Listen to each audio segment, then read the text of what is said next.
ओम शांति। ओम शांति। ओम शांति।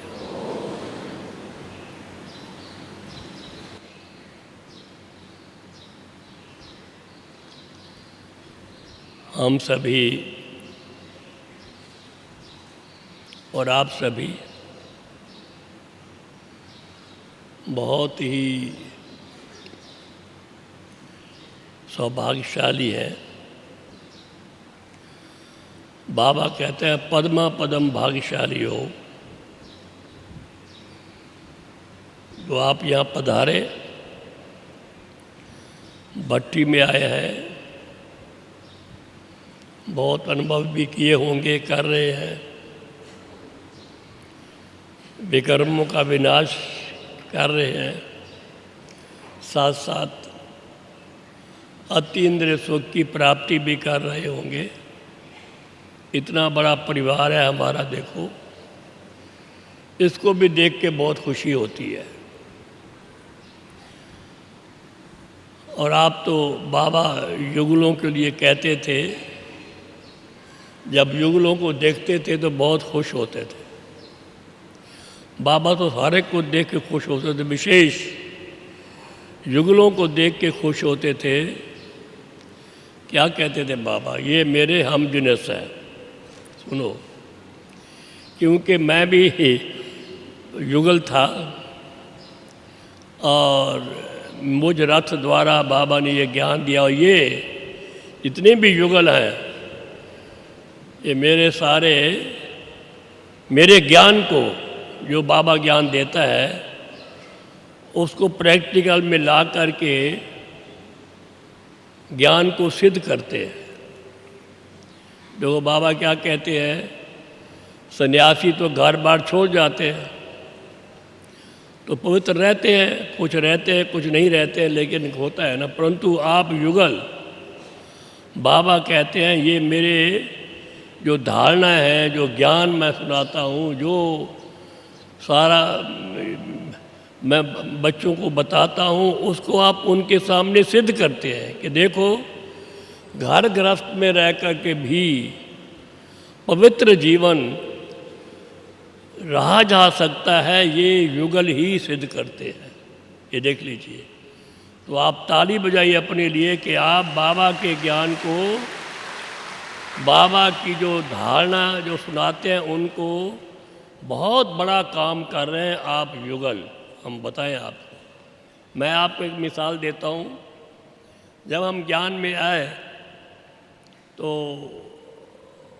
हम चाहते थे हमारे जगह सेवा केंद्र खुले। हम पटियाला में पढ़ते थे तो हम कुमार ही, 2-3 कुमार थे। तो मम्मा से मिले। मम्मा ने कहा ऐसे तो कैसे हम बहन भेजेंगे, जब तक कोई युगल ना निकले और वो निमंत्रण ना दे, ऐसे तो बहन आपको मिल नहीं सकती। ये देखो कितनी वैल्यू है युगलों की। तब हमने बड़ी कोशिश की, 2-4 युगल निकले, तब मम्मा ने हमको एक बहन हमें दी सेवा केंद्र खोलने के लिए। तो देखिए, सेवा केंद्र खोलने के निमित्त बनते भी वो ज़्यादातर युगल हैं। और बाबा मम्मा कहते थे कि युगलों का आना बहुत ज़रूरी है। तो ये भी एक बात है। तो आप बहुत बहुत इम्पॉर्टेंट ईश्वरीय विश्वविद्यालय के एक हिस्सा हैं। मैं सुना रहा था कि उन्होंने कहा कि बाबा यानी बेफिक्र स्थिति थी उनकी, बेफिक्र बादशाह थे बिल्कुल। आप देखिए, जब ब्रह्मा बाबा में शिव बाबा आए, 1936 की बात है, 7 की बात है, तो क्या क्या स्थिति थी। शिव बाबा आए ब्रह्मा बाबा में, उनको साक्षात्कार हुआ। पहले विनाश का साक्षात्कार हुआ। उस वक्त कोई एटम बम नहीं बने थे, ना इतनी कोई ऐसी बातें थी, लेकिन साक्षात्कार हुआ विनाश का।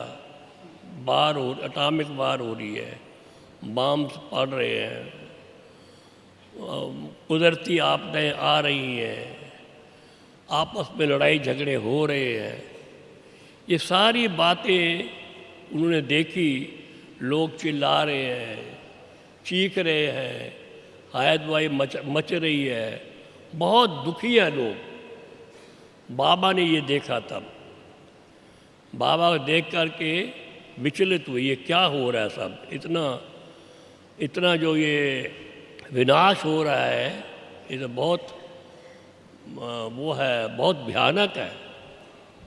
तो जैसे गीता में अर्जुन ने कहा कि मुझे मोहिनी रूप दिखाओ, उसके बाद क्या देखा, स्वर्ग का साक्षात्कार हुआ। ऊपर से एक स्टार आता है, कोई प्रिंस बनता है, कोई प्रिंसेस बनता है, ऐसा भी साक्षात्कार हुआ, आप लोगों ने सुना होगा, पढ़ा होगा।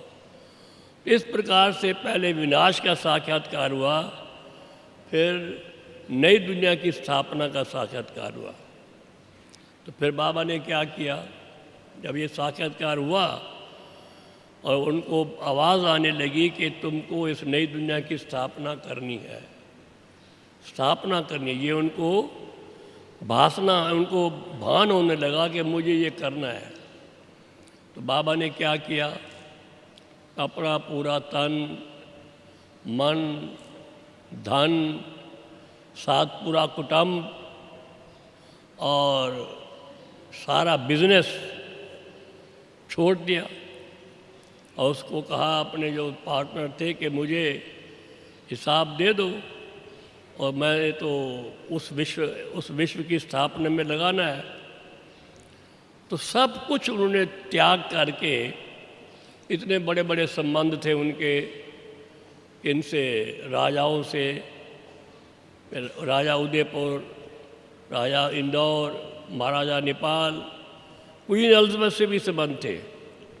वो संबंध भी त्याग करके पूरा सब कुछ, अपना कुटुंब भी इस ईश्वरीय सेवा में लगा दिया और यज्ञ की स्थापना की।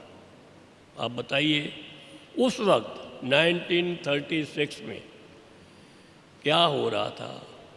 तो क्या उनको एक ही वो थी, वही था कि मुझको नई दुनिया की स्थापना करनी है।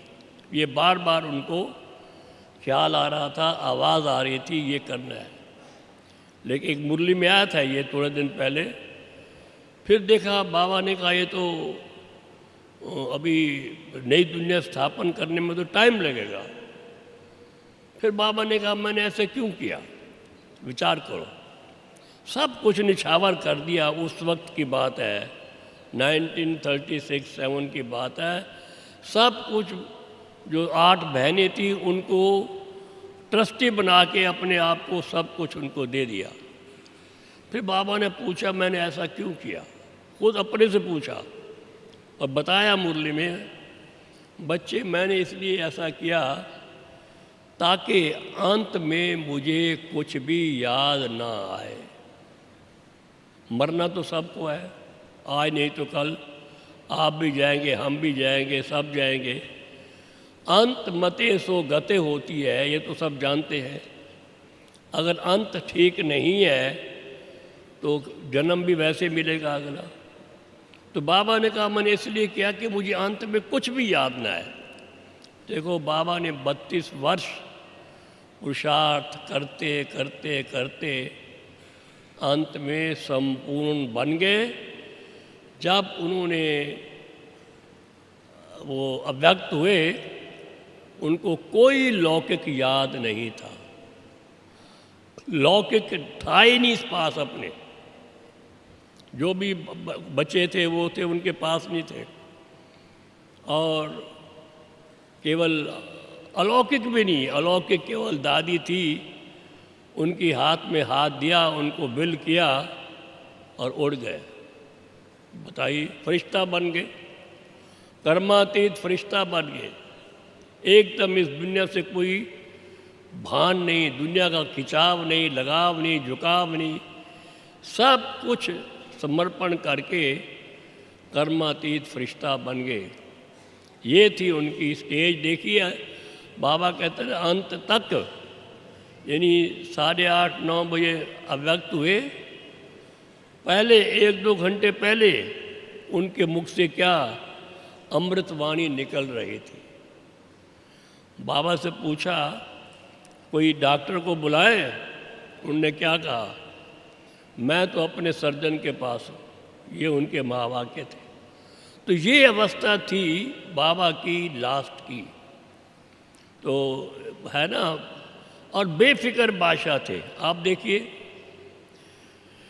जब यज्ञ की स्थापना हुई, ओम मंडली की स्थापना हुई, उस वक्त क्या हालत थी आप तो जानते होंगे, पढ़ा होगा। 2 पुस्तकें हमारी हैं, बाबा की जीवन कहानी नंबर 1, जीवन कहानी नंबर 2, उस पर आप पढ़ सकते हैं। बहुत लोगों ने अपोज किया, बात मत पूछिए, सारे उनको वहाँ, बाबा बहुत बड़े व्यक्ति थे, पर्सनालिटी थे, सिंध की बड़ी पर्सनालिटी थे, उनको दादा कहते थे, बड़ा भाई। और साथ ही बॉम्बे और कलकत्ता में बहुत बड़ा बिजनेस था, अभी भी लिखा हुआ है, दादा लेखराज की पुरानी मशहूर दुकान, ताकि लोग उससे ख़रीदे, बड़ा मशहूर था। तो हमने देखा कलकत्ता में पहले, अब पता नहीं है कि नहीं है।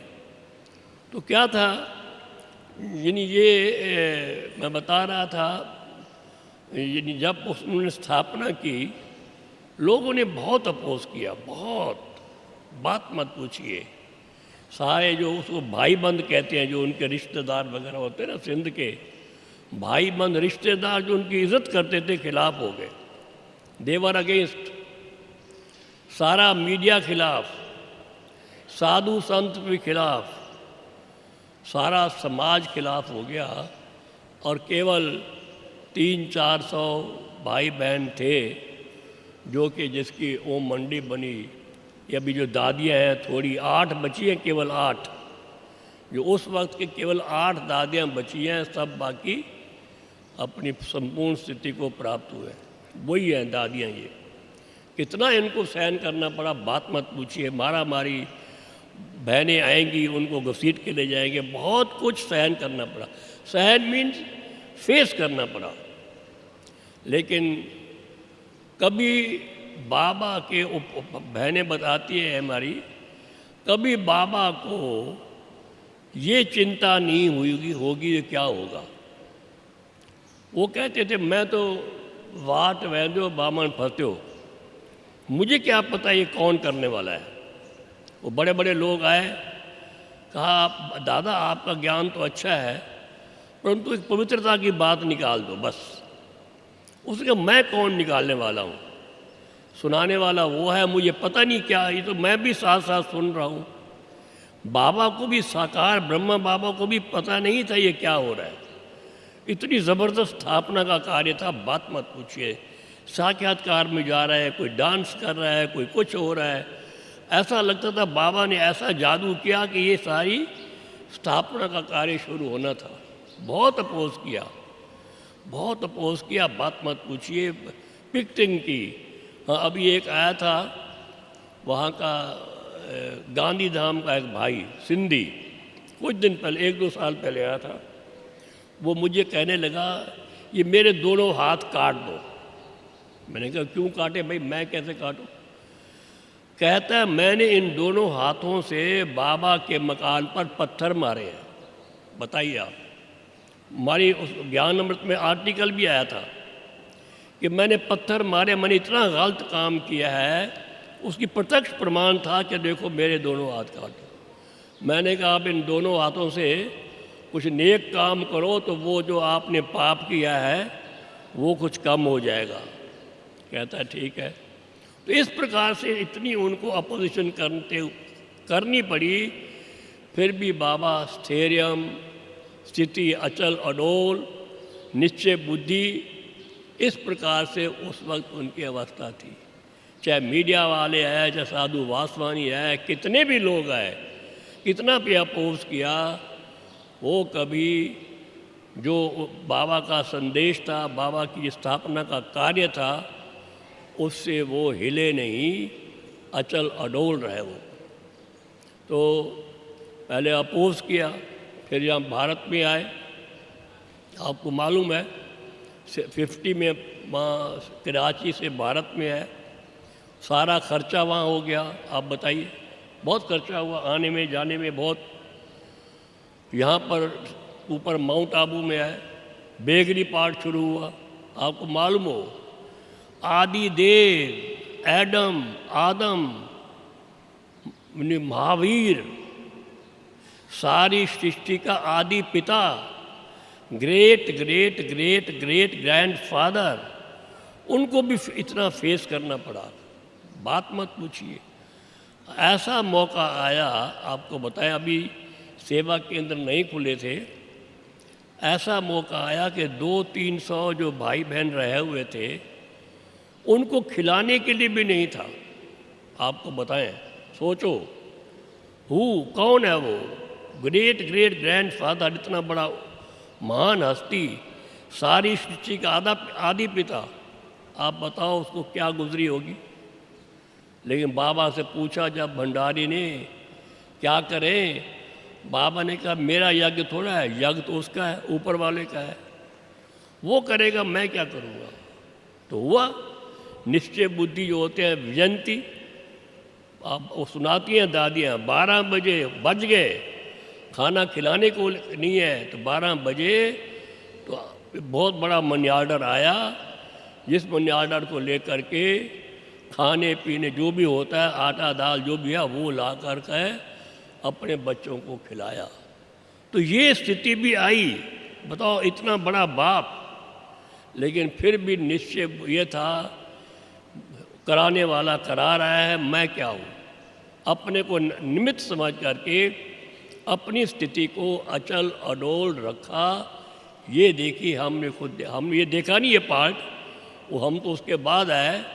सदा अचल अडोल स्थिति को रख के कभी हिले नहीं, भी क्या होगा क्या नहीं होगा, आगे क्या होगा। बिल्कुल स्थिरम स्थिति थी।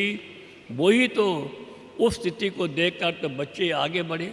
देखो, इतना कार्य किया, फिर भी बहुत अपोजिशन हुई। हम बताएं आपको, हापुड़ का केस हुआ, हमें खुद याद है। हम उस वक्त जब 60 साल पहले जब मकान लेने जाते थे ब्रह्मा कुमारी आश्रम के लिए, कोई मकान नहीं देता था।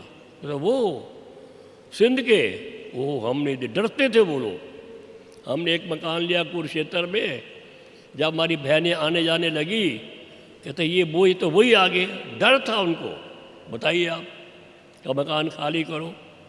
गाली देते थे हमको भी, बाबा को भी। आप बताओ कि आप कहाँ फंस गए, क्या हो गया, बहनें हैं, ये है, बहुत कुछ करते थे। इतना अपोजिशन था स्थापना के लिए। और लेकिन बाबा जो है, इस नाव को धीरे धीरे करते करते करते जहाँ तक लेके आ गए। कहाँ छोटा सा पौधा था, अब कितना बड़ा वट वृक्ष हो गया। मुझे याद है तो किस प्रकार से बहुत बड़ा। आप बताएं, आपको आप बताओ कि हापुड़ का झगड़ा हुआ। एक और सुनाते हैं आपको बात। एक कलकत्ता का वो था विश्वामित्र, वो एडिटर, आपने सुनी होगी शायद। हमेशा अखबारों में लिख देते थे, कोई पूछने वाला नहीं, कोई कोई संभालने वाला नहीं, राजा तो है नहीं, किंग तो है नहीं। एक को समझाओ, दूसरा खिलाफ होगा। उसने क्या लिखा, बड़ा कलंक लगाया कि ये जो दादा लेख राज हैं, ये बिल्कुल ठीक नहीं है। ये तो सिंध में साइकिल का पंक्चर लगाते थे, ये बोला। आप बताइए, इतना हमारा बड़ा बाबा, हम आता था गुस्सा। बाबा ने उसके लिए ऐसा बोल रहा है। हमारे वकील थे कानपुर के, उनका बाबा इन पर हम केस करते हैं, ये क्यों ऐसा कहते हैं। इतना बड़ा बाप, इतना हमारा कार्य ठीक चल रहा है, ज्ञान योग की पढ़ाई हो रही है, इतने हमारे भाई बहन हैं, ये इनको क्या हक है लिखने का। तो बाबा ने क्या कहा, बाबा स्थैर्य रहे, शांत रहे। बाबा ने कहा, बच्चे, कभी बाप भी क्या बच्चों पर केस कर सकता है? नहीं। वो बच्चा भटका हुआ है तो वो जानता नहीं कि मैं कौन हूँ, मेरे में कौन आता है। वो तो क्या करेगा, वो तो उल्टा सुल्टा लिखेगा जब तक कि वो सामने आए या समझे। तो बाबा ने कभी भी ये नहीं कहा तुम उस पर केस करो या उस पर लड़ाई झगड़ा करो, कभी नहीं। बाबा ने कहा केवल उसको योग का दान दो, बस। तो ये बाबा को हम देखते थे किस प्रकार से वो अपनी स्थिति को स्टेरियम रख के चलते थे। फिर बाबा को एक और देखो कितनी परीक्षा आई। मैं I was seeing my self, मैं खुद देखता था। जो जिन बच्चों की पालना की बताओ, पढ़ा बड़ा किया, छोटे छोटे बाला की, वो बाबा को छोड़ के चले गए। आप बताइए, आपका कोई बच्चा हो, आप पालना करो, उसकी पढ़ाओ लिखाओ, ये करके छोड़ जाए, कुछ तो तकलीफ़ होती है कि नहीं होती? होती है ना तकलीफ़। लेकिन बाबा के मुख से कभी नहीं निकला। बाबा कहते थे, दो बातें बाबा के हमेशा मन पे रहती थी, अपनी वाणी में रहती थी। ये क्या? नथिंग न्यू, हमेशा नथिंग न्यू, और ड्रामा। ड्रामा पर बिल्कुल अचल, इतने मजबूत था ड्रामा की पॉइंट, बात मत पूछ। हम देखते थे कुछ भी हो जाए, कितना भी बात आ जाए परीक्षा, बाबा कहते थे ड्रामा अनुसार ये हूबहू ठीक हो रहा है। ड्रामा पर हमेशा निश्चिंत पक्के थे बाबा, और सबको पक्का कराते थे। मुझे याद है रजौरी गार्डन में बाबा गए हुए थे, और वहाँ हमारे जगदीश भाई जी बड़े वीआईपीज़ को मिलाते थे बाबा से, ये वीआईपीज़ है, ये जज है, ये है। बाबा उनको बार बार ड्रामा का ज्ञान सुनाता था, बार बार। जो भी है, कितना वंडरफुल ड्रामा, आप विचार करो, कितनी बड़ी पॉइंट है, दुनिया किसी को मालूम नहीं। सारी दुनिया में ये सृष्टि वर्ल्ड ड्रामा है, ये 5000 वर्ष का है, ये हूबहू रिपीट होता है, नथिंग न्यू। किसी को भी पता नहीं, ना किसी शास्त्र में है, ना किसी महात्मा को पता है, किसी को पता नहीं कि ये ड्रामा अनादि अविनाशी हूबहू रिपीट होता है, कल पहले मुआफिक। ये बाबा को कूट कूट के ऐसे भरा हुआ था, सबको ये सुनाते थे, औरों को भी ड्रामा पर टिकने के लिए वो प्रेरणा देते थे। एक ड्रामा और दूसरा नथिंग न्यू, जो हो रहा है कल पहले मुआफिक हो रहा है। हम बताएं आपको, एक बार मातेश्वरी वो थी, मधुबन में थी, लेकिन उनकी क्लास करा रहे थे मनोहर दादी। अब आप सुनेंगे कैसे याद। मनोहर दादी क्लास करा रही थी, तो उन्होंने एक प्रश्न पूछा कि मम्मा की उसमें से किताब को जो होती कापी में से, कि जो कल गुज़रा है वो आज के भी बाद आएगा। सोचो आप, जो कल गुज़रा है वो आज के भी बाद आएगा। हमें आज की चिंता नहीं है, तो कल की चिंता करने की क्या दरकार है? विचार कीजिए। जो आज गुजरा है वो कल के, जो कल बीता उसके बाद फिर आ जाएगा ना। तो उनको इतना वो था कि हम जब आज की चिंता नहीं है तो कल की चिंता करने की क्या दरकार है? जो बीत गया सो बीत गया। ये जो बाबा मम्मा की धारणाएं थी, अचल अडोल, कितनी परीक्षा आई, बाबा कभी मम्मा कभी विचलित नहीं हुए। हम बताएं आपको, देखो, परंतु बाबा मम्मा की पर्सनालिटी ऐसी थी, ज़बरदस्त, वंडरफुल पर्सनालिटी, शाइनिंग फेस। 80 साल की उम्र में भी जैसे मैं बैठा हूँ ऐसे नहीं बैठते थे, सीधे। पीछे वो गद्दी नहीं होती थी ना, पीछे कोई वो होता था, एक वो संदल पर बैठते थे। Shining personal, towering personality, shining face and bewitching eyes. सुन लो, चेहरा चमकता हुआ, और 6.25 फुट के तो बाबा होंगे बड़े, और साथ आँखों में जैसे चमक, जैसे जादू हो, ऐसा था। जिसको भी दृष्टि ऐसी देंगे उड़ जाएगा, जिस पर ऐसे हाथ रख देंगे वो फूला नहीं समाएगा।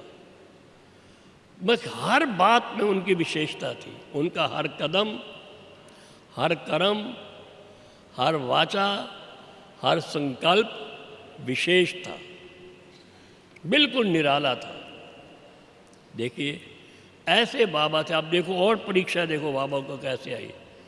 मम्मा जो बाबा की साथी थी, उनकी इतनी पालना की, ज़बरदस्त। कितने साल, बहुत साल तक, शुरू से मम्मा ब्रह्मा कुमारी की हेड थी, एडमिनिस्ट्रेटिव हेड थी। उसने भी शरीर छोड़ दिया, आपको इसकी मालूम होगी। लेकिन आप बताइए बाबा के क्या होगा। बाबा कहते थे मम्मा सची अंत तक रहेगी, तुम बच्चों की पालना करेगी, ये करेगी, परंतु वो नहीं हुआ ड्रामा अनुसार। कभी फिर भी बाबा को कुछ वो धक्का नहीं लगा। हम बताएं आप, कोई रेखाएं उनके चेहरे पर कोई फिक्र की रेखाएं नहीं आई। यही था ड्रामा का पॉइंट था, और नथिंग न्यू, कराने वाला वो है बस। इसलिए कभी भी उनको चिंता की तो बात ही मत पूछो ना। हम इतने साल 12 साल बाबा के पास आते रहे, जाते रहे, मिलते रहे, इंस्ट्रक्शन लेते रहे, डायरेक्शन लेते रहे, करेक्शन लेते रहे, कभी हमने उनको चिंतित अवस्था में नहीं देखा। हमेशा बेफिक्र बादशाह होकर के ज्ञान के मंथन में, ज्ञान की गहराइयों में वो जाते थे। आप देखेंगे, हम देखते थे बाबा को कभी योग कराते थे तो उनका एक पाँव हिलता था, मस्ती में होते थे।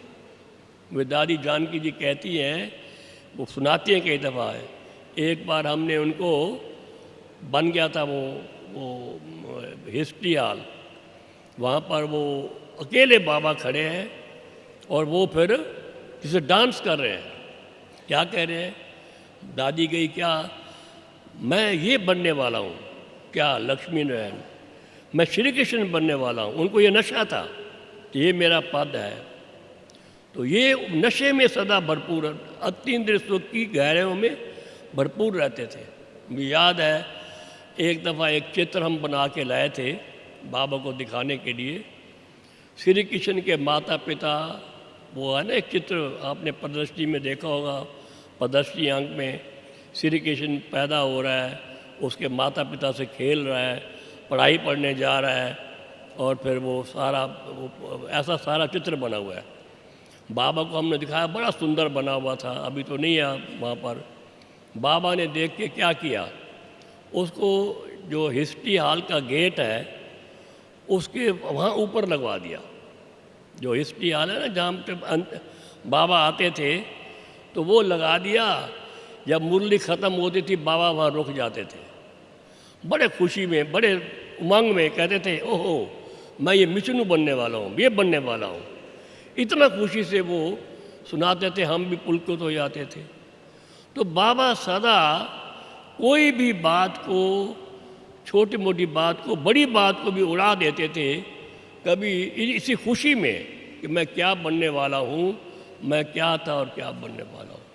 तो देखिए, हमने अगर हम चाहते हैं कि यह ना बाप समान बेफिक्र बादशाह कैसे बने, यदि हम बेफिक्र की जगह अतीन्द्रिय सुख में कैसे रहें, ये कहें तो ज़्यादा अच्छा है। बेफिक्र तो एक नेगेटिव बात है ना, बेफिक्र बनना ठीक है, पॉजिटिव बेफिक्र सी बजाय भी अतीन्द्रिय सुख में कैसे रमण करें, वो जो है वो कहना ज़्यादा बेटर है, उस पर विचार करना चाहिए। बाबा कैसे, हम देखते हैं वो एक कई दफ़ा देखा होगा आपने, एक चित्र आता है विष्णु जी वो लेटे हुए हैं उस पर, शेष नाग पर लेटे हुए हैं शायद, और लक्ष्मी जो है उनके पाँव दबा रही है और उनको मुस्कुरा रहे हैं वो। तो लक्ष्मी पूछती है, आप क्यों मुस्कुरा रहे, मेरी क्या कमी है? उसने कहा, कमी आपके नहीं, परंतु मैं गीता ज्ञान को सिमरण करके खुश हो रहा हूँ। तो वास्तव उसकी जगह तुम बाबा को रखें। बाबा इस गीता ज्ञान को सुना करके भी और सिमरण करके भी बहुत बहुत बहुत खुश भी रहते थे, अतीन्द्रिय सुख में झूमते रहते थे। जब बाबा से मिलेंगे, उनसे ऐसे ऐसे ज्ञान के पॉइंट्स मिलेंगे जिससे कि उनको फिक्र की बात नहीं। अभी देखो, अभी पॉइंट्स आया, अगर तन ठीक ना हो, तन में बीमारी आ जाए तो क्या करना चाहिए? याद है आपको बात? क्या करना चाहिए उस वक्त? बाबा ने कहा डांस करना चाहिए। था अभी 2-3 दिन 4 दिन पहले में, अगर बीमारी आती है तो डांस करो, बजाय इसके कि हम दुखी हों, ये करें वो करें कुछ करें, परंतु डांस करो। क्यों डांस करो? ये सोचो कि मेरे जो विक्रम थे, मैं अब तक विक्रम विनाश नहीं कर सका, वो जो विक्रम बाकी बचे हुए हैं, मैंने वो विक्रम विनाश करने के लिए बीमारी आई है। तो ये नहीं करो कि ओहो क्या हो गया, कैसे होगा, मरेंगे जिएंगे। कहता क्या है बाबा, तो क्या कहता है, ये शरीर क्या है, चीची है। एक दफ़ा मैं बात सुनाता हूँ बाबा की। हम जब पहली बार आए, बाबा 80 साल के थे। उस समय कुछ नहीं था सिवाय एक बीच का वो है ना, टीन का जो छप्पर है, जो जहाँ ईशु दादी का ऑफिस है, और कोई बिल्डिंग नहीं थी। शांति स्तंभ तो बाद में बना, ना वो था ना कुछ, ना हिस्ट्री आज तक कोई नहीं था। वहाँ पर बाबा बच्चों के साथ खेल रहे थे। क्या खेल रहे थे? बैडमिंटन नहीं, क्रिकेट खेल रहे थे। 80 साल के बाबा, बताओ। मुझे वो नज़ारा देख के बड़ी खुशी हुई। बच्चों को खिला रहे थे, दादा बचरतन बाल फेंकेंगे वो लगाते थे। मेरे पास कैमरा था, हम कॉलेज के स्टूडेंट थे। मैंने फ़ोटो लेने की कोशिश की। बाबा ने कहा नहीं, बंद कर, नहीं फ़ोटो लो। मैंने कहा अच्छा बाबा नहीं लेते। तो बाबा के क्या मावके थे, बच्चे ये मेरी फ़ोटो तो आएगी नहीं, ये कौन कह रहा है, कौन कह रहा है? ये शिव बाबा भी ब्रह्मा बाबा दोनों ही कह रहे हैं आत्मा की फ़ोटो तो आती नहीं, मेरी फ़ोटो तो आएगी नहीं। और ये शरीर छी है, ये क्या शरीर है, शरीर को क्या देखना है। हमेशा बाबा जो भी शिक्षा देते थे, बी सोल कॉन्शियस, बॉडी को तो देखो ही मत। हम बता दिया, don't see body, be bodiless. मैंने कहा बात तो ठीक है, फालतू फ़ोटो लेंगे फिर शरीर याद आएगा। कि बी बॉडी लेस, बॉडी को छोड़ो, भूलो, क्या करो याद, आत्मा को याद करो, बाबा को याद करो। हमेशा हर सेंटेंस में, मुरली में देखो क्या है। अब बाबा क्या कहते हैं, अपने को आत्मा समझ, बाप को याद करो। सारी मुरली में 50 बार आएगा, स्वयं को आत्मा समझो, आत्मा समझो, शरीर मत देखो, औरों के शरीर को मत देखो, आत्मा समझ, बाप को याद करो। इतना बाबा बार बार स्वयं भी प्रयास करते थे, अभ्यास करते थे, बच्चों को भी कहते थे। बाबा खाना, हम बाबा के चलेंगे पीछे पीछे, बाबा पीछे मोड़ के कहते थे बच्चे किसके साथ चल रहे हो?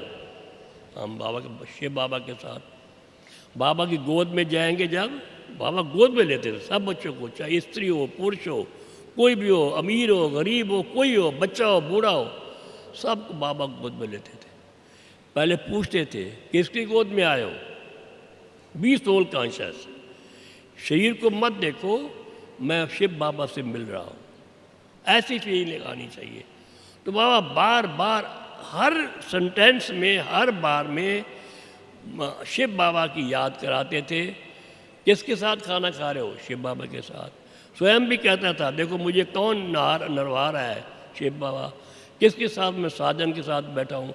हर बात में अपने को छुपा करके बाबा शिव बाबा को आगे रखते थे। ये नहीं समझते थे कि मैं कर रहा हूँ, कभी नहीं। करने वाला वो कर रहा है, और हर एक चीज़ ड्रामा अनुसार हो रही है, बाबा ये सुनाते थे। अब आप देखिए, कल की मुरली या परसों की मुरली थी कि बेफिक्र कैसे बनेंगे, बताओ। एक ही सेंटेंस में बाबा ने कहा बेफिक्र बनने का तरीका क्या है। बेफिक्र, बाबा तो बेफिक्र थे ही, हम भी तो बेफिक्र बने। कैसे बनेंगे बेफिक्र? एक शब्द बाबा ने बोला, बोलो। बाबा ने कहा बाप दादा के दिल तक नशीन बनेंगे तो बेफिक्र बादशाह बन जाएंगे। बोलिए, सिंपल। बाप दादा के दिल तक नशीन ही बेफिक्र बादशाह बन सकते हैं। अब कैसे दिल तक नशीन? बाबा का दिल, उसका तख्त, उस पर कैसे बैठेंगे? कौन बैठ सकता है? ये देखने की बात है। ये देखिए, जो लाइट होगा, कौन बैठ सकता है? बाप दादा के दिल तख्त पर बैठना, या बाप दादा को अपने दिल पर बिठाना, तो वही तो बेफिक्र बादशाह होगा। कैसे? हाउ, क्या तरीका है बाप दादा के दिल तक खुशी बनेगी? देखो, कोई भी वेटेड वजन वाली चीज़, पाप, जिसमें पाप भरा हुआ है, या भारी चीज़, वो तो बैठ सकती नहीं बैठ सकेगी। जितना हमने बताया आपको, यानी ऐसे वो ही बैठ सकता है जो बाप समान होगा। यानी बाप समान बेफिक्र बादशाह बनना मीन्स, अगर बाप समान होगा तो बेफिक्र बादशाह बन ही जाएंगे और बाप दादा के दिल तक पर बैठ ही जाएंगे। बाप दादा क्या बन गए? बेफिक्र बादशाह, कर्मातीत फरिश्ता बन गए। ठीक है, हमारा लक्ष्य क्या है? बनना है कर्मातीत फरिश्ता बनना है। ये हमारा लक्ष्य है, प्रेजेंट लक्ष्य है। आगे लक्ष्मी नारायण बनेंगे, क्या बनेंगे, वो तो बात अलग है, वो तो बनेंगे। आज बाबा ने क्या कहा, मज़ेदार बात कल कहा था, ब्रह्मा कुमार क्या बनेगा? देव कुमार तो बनेगा। सुन लो, जितने आप बैठे हैं, चाहे बाबा 1 दिन का है, कोई 4 दिन का है, कोई 8 दिन का है, कोई 2 साल का है, बाबा कहा, यज्ञ में प्रवेश किया, ज्ञान थोड़ा सुना, वो कुछ निमित्त बने, तो आपका पद तो सत्युग में फिक्स हो ही गया। नो बॉडी कैन, कोई रोक ही नहीं सकता। देव कुमार तो आप बनेंगे। देवता, भगवान आकर क्या करता है? ब्राह्मण, देवता और क्षत्रिय धर्म की स्थापना करता है। ब्रह्मा मुख से हम ब्राह्मण निकले हुए हैं। ब्राह्मण मीन्स देवता बनेंगे। और कौन बनेंगे? अभी 10-15 लाख होंगे, इतनी सत्युग त्रेता की आबादी है, उसमें कहाँ से आएंगे? हम ही तो बनेंगे। वो तो अवश्य बनेंगे। आपने अपना भाग्य तो बना ही लिया, परंतु भाग्य की लकीर को लंबा करना वो हमारे हाथ में है। कैसे होगा आप सोचो। भाग्य तो बन गया, एक तो आप बाबा की छत्र छाया में तो आ ही गए, लेकिन हमने अब भाग्य की लकीर को लंबा करना है, वो करने की बात है। वो देखो, हमने कर्मातीत फरिश्ता बनना है, बाप समान, तभी बेफिक्र बादशाह बनेंगे। कैसे बनेंगे आप विचार करो, बेफिक्र बादशाह। पहली स्टेज क्या है? मैं तो सुनाता हूँ हमेशा, बेफिक्र बादशाह कर्मातीत फरिश्ता बनने की पहली स्टेज क्या है? सोचो, आप हैं कि नहीं है? पहली स्टेज पार कर ली कि नहीं कर ली? मैं बताऊं कौन सी है पहली स्टेज, आप विचार करना कि हम कर ली कि नहीं कर ली। विकर्माजीत बन जाना, सुना?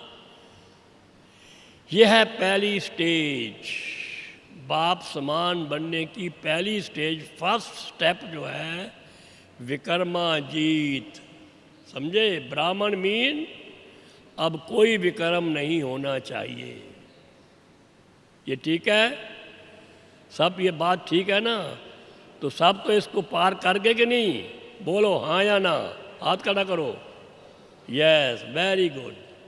हम सब बाबा के बच्चे, कितना मज़ा है, विकर्माजीत है। हम कोई पाप कर्म नहीं करते, हमारी दृष्टि, हमारी वृत्ति, हमारी पवित्र है। किसी को बॉडी कॉन्शियसनेस से नहीं देखते हैं, ये स्त्री है, ये पुरुष है, no no, not at all. तो ये पहली स्टेज है विकर्माजीत। दूसरी स्टेज क्या है? दूसरी है विकल्पाजीत, सुना? दूसरी स्टेज कौन सी है? विकल्प जीत। कोई विकल्प हमारे मन बुद्धि में नहीं आना चाहिए। ये भी ठीक होगा? ठीक है, हाँ या ना? बोलो यस। देखो अभी कम है थोड़े। नो नो नो, हमारे मन में बुद्धि में कोई विकल्प ना आए। बुरा संकल्प, नेगेटिव संकल्प, ईर्ष्या द्वेष का संकल्प नहीं आना चाहिए। हम किसके बच्चे हैं? भगवान के बच्चे हैं। शिव बाबा हमारा बाबा है, ही इज़ अवर फादर। परम पवित्र बाबा के बच्चे हैं। कोई हमारी बुद्धि में विकल्प नहीं आना चाहिए, बिल्कुल। ये बात सुन लो। विकल्पातीत बन जाए। और तीसरा क्या है? व्यर्थ अतीत। व्यर्थ भी नहीं चाहिए। अब बहुत टाइम हो गया, मैं समझता हूँ आप भाई बहन जो होंगे बहुत पुराने होंगे। व्यर्थ भी ख़त्म करो। ये क्यों, क्या, कब, कैसे, कौन, ये सब क्वेश्चन ख़त्म। मैं और मेरा बाबा। तो व्यर्थ से भी परे जाना है। ठीक है, ये भी ठीक है, ये हाँ या ना बोलो। वाह, वेरी गुड, वेरी गुड। व्यर्थ से भी अतीत हो गया आप। हम तो कहते हैं थोड़ा, बाबा भी कहते हैं बच्चे, मेरे बच्चों में भी कर्म नहीं है। बाबा खुद कहते हैं, आदत, बाबा कहते हैं विकल्प भी नहीं होगा, व्यर्थ भी थोड़ा थोड़ा होगा। बाबा ने कहा था, अभ्यक्त बाप दादा ने। परंतु एक चीज़ की कमी है कि समर्थ कम है। यानी विकल्प भी नहीं, व्यर्थ भी नहीं, समर्थ भी थोड़ा थोड़ा हो सकता हो, लेकिन समर्थ संकल्प जो है वो कम है, शुद्ध संकल्प कम है। व्यर्थ को समाप्त करने के लिए, विकल्प को समाप्त करने के लिए बाबा कहता है समर्थ संकल्पों को बार बार बुद्धि मन में लाओ। जितना हम शुद्ध संकल्पों को बार बार लाएंगे उससे क्या मिलेगा? पॉजिटिव थॉट्स कौन से हैं? बात दादी कहती है मैं कौन और मेरा कौन और मैं कहाँ का, मैं सृष्टि चक्कर में कैसे आया। इन्हीं गोल्डन संकल्पों को बार बार बुद्धि में लाएंगे तो वो शुद्ध संकल्प या पॉजिटिव संकल्प होंगे। और संकल्पों को हटाओ, सब संकल्प हटा दो। कई कहते हम अपने बिजनेस के कार्य कैसे करेंगे, सब बाबा करेगा, डोंट वरी, गारंटी है। अगर हम शुद्ध संकल्पों में रमण करते रहते हैं, मैं आत्मा हूँ, शुद्ध हूँ, शांत हूँ, शीतल हूँ, श्रेष्ठ हूँ, शक्तिशाली हूँ, लाइट हूँ, माइट हूँ, कर्म इंद्रियों का राजा हूँ, सुदर्शन चक्रधारी हूँ, परम धाम का वासी हूँ, शिव बाबा का बच्चा हूँ, ज्ञान स्वरूप आत्मा हूँ, पवित्र स्वरूप आत्मा हूँ, शांत स्वरूप आत्मा हूँ, प्रेम स्वरूप आत्मा हूँ, अनंत स्वरूप आत्मा हूँ, शक्ति स्वरूप आत्मा हूँ, खुश नसीब आत्मा हूँ। इन संकल्पों को बार बार लाएंगे और बाकी संकल्पों को हटाएंगे। यह है पॉजिटिव संकल्प। पॉजिटिव संकल्प से दो चीज़ें मिलती हैं, एक पावर और एक प्योरिटी। बस अगर अब इन संकल्पों में रमण करते चलें और व्यर्थ को भी हटा दें, विकल्प को भी हटा दें, तो आप में पावर भी आ जाएगी और प्योरिटी भी आ जाएगी। तो बताइए सत्युग में क्या चाहिए? दो चीज़ें चाहिए, क्राउन ऑफ लाइट यानी प्योरिटी और क्राउन ऑफ पावर यानी वो राजा। दोनों की प्राप्ति इन पॉजिटिव संकल्पों में रमण करने से आती है। इससे बैटरी चार्ज होती है। Go on revising and revising. Revise करोगे तो क्या होगा? रियलाइज होगा। खुशी का पारा चढ़ेगा, अतीन्द्रिय सुख की प्राप्ति होगी, जो फिक्र भाग जाएंगे सारे।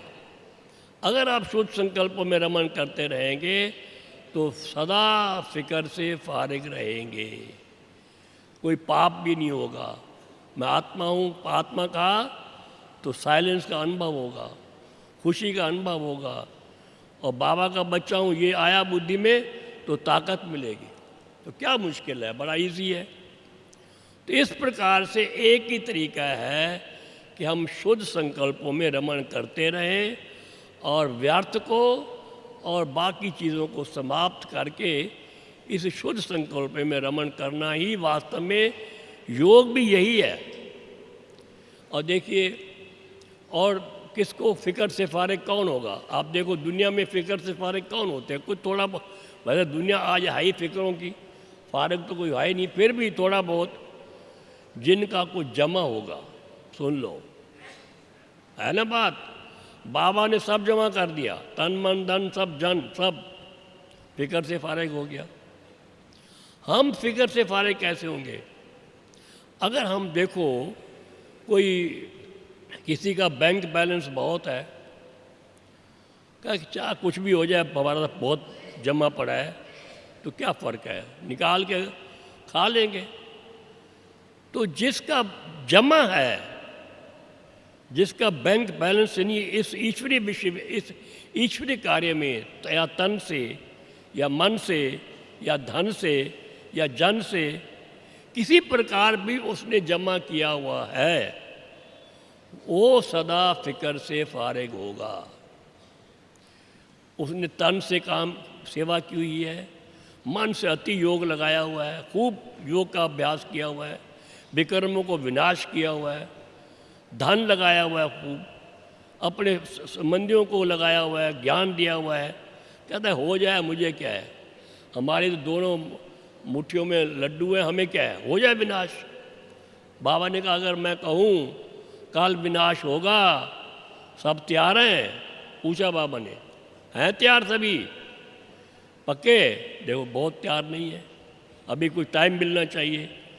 इसीलिए हम बाबा कहते हैं कि जिसका भी जमा होगा वो भी फिक्र से फारिग रहेगा। जैसे उस दुनिया में जमा होता है तो कुछ आदत मिलती है, कोई बात नहीं, कोई कहत पड़ जाए, कोई बारिश बहुत आ जाए, कुछ आ जाए, तो मेरे पास कुछ है। अभी जैसे नोटबंदी हुई तो उसके पास वो झंझट हुआ, तो जिसके पास साधन था तो वो ठीक रहेगा, कई करोड़पति से रोडपति हो गए।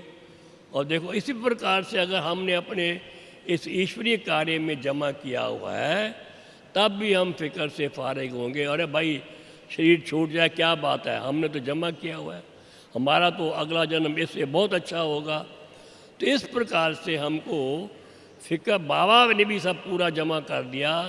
अब वो तो सारा वैसे तो नहीं हो सकता, जितना हो सके तन मन धन जन इस अपना समय इसमें लगाएंगे, जमा करते चले जाएंगे, तब भी बेफिक्र बादशाह बनेंगे। इंश्योर हमारी लाइफ होनी चाहिए, बाबा की छत्र छाया में हम रहें, निकले नहीं छत्र छाया से, धारणाओं में पूरा रहें, खुशी के गीत गाएं, तो जिससे हम फिक्र से फारिग होंगे। अगर नहीं होंगे और ज्ञान रत्नों से खेलेंगे नहीं, खुशी में नहीं रहेंगे, तो क्या होगा?